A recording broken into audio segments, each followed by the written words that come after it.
Hello, this is Openboosters. I just wanted to answer a question. One person asked whether I encapsulated all my vintage cards, and pretty much I did. This is my first actual time twister. It actually came out of the first beta starter that I ever opened, and so it means something, so I encapsulated it. As you can see, it's a VGA X4. But yeah, so I encapsulated them, and pretty much the reason I did that is because, well, back in the day, in 1993, my friends introduced me to the game. They were playing with alpha cards. I was playing with nothing because I went to the store and they were gone. So then they released beta, went out, bought a pack, started playing, enjoyed the game. Well, my friends would borrow their cards, which was fine. And then, so after that, they started having tournaments, which was great. So it was no longer like casual play. The comic book store had tournaments, they'd have small prizes, and everyone was happy. Then Wizards of the Coast printed out Unlimited, and then Unlimited came out, we were all playing with them, and then they said, we're going to come up with revised, but we're getting rid of some cards. And then the prices started going up, and people were playing with sleeves and that kind of stuff. But the prices still remained low. You could still damage your cards. And when you go to the comic book store and say, hey, how much can I get for this? They say, well, it's only $10, where mint condition was like $50 and stuff.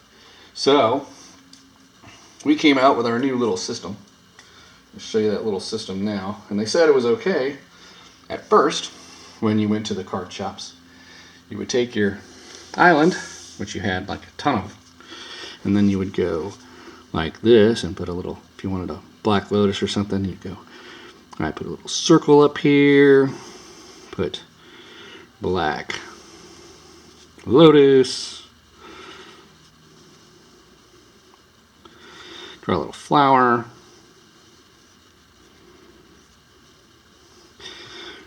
you know, you write what it does, but I'm going to write open boosters on it, put number 1 on it. So as you can see, it becomes a proxy at that point.